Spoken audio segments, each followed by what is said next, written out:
ചോദിച്ചു നോക്കാം ഈ ക്നാണ മൂല എന്ന് പറയുന്ന ക്നാണ റിജക്റ്റ് ആയോ? റിജക്റ്റ് ആയെന്ന്. റിജക്റ്റ് ആയെന്ന്. അതിന് ഞാൻ ആരാടാ നിന്റെ എന്നൊന്ന് സംസാരിക്കട്ടാ. അതല്ല ഈ റിജക്റ്റ് ആയെന്ന് മൊത്തത്തില്.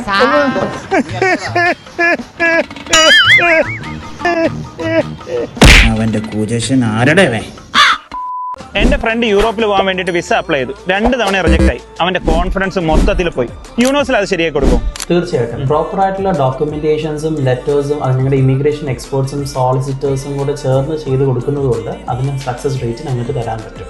അത് വാക്കല്ല, അത് 19 വർഷത്തെ പ്രവൃത്തി പരിചയമാണ്. യൂണിവേഴ്സൽ മൈഗ്രേഷൻ വിസ അല്ലാതെ വേറെ എന്തൊക്കെ ചെയ്ത് കൊടുക്കുന്നുണ്ട്? നമ്മൾ സ്റ്റഡി അബ്രോഡും PR ചെയ്യുന്നുണ്ട്. യൂണിവേഴ്സൽ മൈഗ്രേഷന്റെ അപ്പോൾ ലൈസൻസിന്റെ കാര്യങ്ങളൊക്കെ ചോദിച്ചാലോ? ഏതൊരു ഏജൻസിനായാലും ബ്രിട്ടീഷ് കൗൺസിൽ സർട്ടിഫൈഡ് ഏജന്റും ആയിരിക്കണം. അതുകൂടാതെ ICFന്റെ അക്രഡിറ്റേഷൻ ഉണ്ടായിരിക്കണം. ഇത് രണ്ടും നമുക്കുണ്ട്. PR ചെയ്യുന്നുണ്ടെന്ന് പറഞ്ഞല്ലോ, ഇതിനൊക്കെ ഭയങ്കര റേറ്റ് അല്ലേ ബ്രോ? ചെയ്യുന്നുണ്ട്, പക്ഷെ ഞങ്ങൾ lowest cost in the market ആണ്. അതുമല്ല, ഇത് ചെയ്യുന്നത് മാറ ലൈസൻസ്ഡ് ആയിട്ടുള്ള സോളിസിറ്റേഴ്സ് ആണ് ചെയ്യുന്നത്.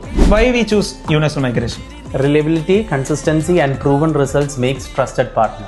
ഈ കാണുന്ന 8ഓളം ബ്രാഞ്ചസ് ആണ് യൂണിവേഴ്സൽ മൈഗ്രേഷൻ ഉള്ളത്. അച്ഛനെ പുതിയ 2 കൂടി ഉണ്ട്. എവിടെയൊക്കെ? കോട്ടയം ആൻഡ് ഡൽഹി.